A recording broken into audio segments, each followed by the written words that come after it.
అంతా నా ఇష్టం నా ఇష్టం అంటున్నావా? నీ ఉద్యోగంలో అంతా నా ఇష్టం అంటున్నావు, నీ కుటుంబంలో అంతా నా ఇష్టం అంటున్నావు, నువ్వు చేస్తున్న ప్రతి పని దగ్గర అంతా నా ఇష్టం అంటున్నావు. తెలుసా నీకు? నీ ఇష్టమే కొన్నిసార్లు కొన్ని ప్రమాదాలు కొంతేస్తుంది. నీ ఇష్టమే కొన్నిసార్లు నీ కుటుంబాన్ని నాశనం చేస్తుంది. నీ ఇష్టమే కొన్నిసార్లు నీ చుట్టుపక్కల వారు ప్రమాదానికి గురి కావాల్సి వస్తుంది. నీ ఇష్టమే కొన్నిసార్లు నువ్వు అననుకోని పరిస్థితులు గుండా వెళ్లాల్సి వస్తుంది. జాగ్రత్త.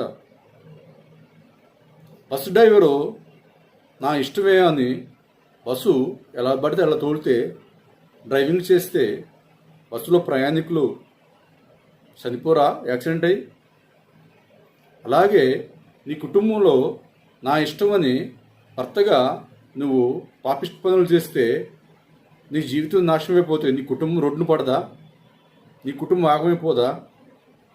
తల్లిగా నా ఇష్టం అని నీ ఇష్టానుసారంగా నువ్వు జీవిస్తే నీవు పాడైపోతే, నీ జీవితం పాడైపోతే నీ కుమారుల పరిస్థితి ఏంటి? నీ బిడ్డల పరిస్థితి ఏంటి?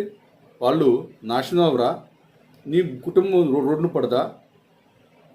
నీ ఇష్టం ఎప్పటికీ అది మంచిది కాదనే సత్యాన్ని మీరు గుర్తుంచుకుంటే మంచిది.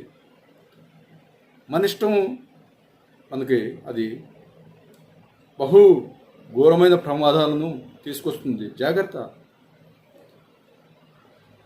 నీ కుటుంబంలో నీ భార్య దగ్గర నా ఇష్టం అని ఎగురు గంతులు పెడుతున్నావు. జాగ్రత్త. నీ ఇష్టాన్ని తీసి పక్కన పెట్టు. నీ ఇష్టాన్ని తీసి ఎప్పుడు నువ్వు పక్కన పెడతావో అప్పుడే నీవు సంతోషంగా జీవిస్తావు. ఆ ఇష్టాన్ని తీసి ఎప్పుడు నువ్వు పక్కన పెడతావో అప్పుడే నువ్వు సంతోషంగా సమాధానంగా జీవిస్తావు.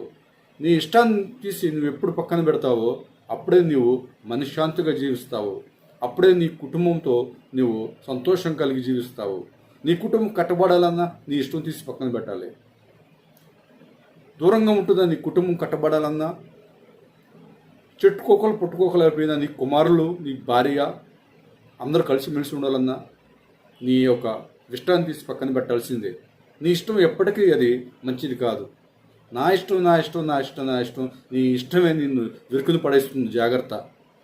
ఇకనైనా నా ఇష్టం అనకుండా నీ కుటుంబంలో అంతా మన ఇష్టం అనేటట్లు నువ్వు బ్రతకాలి.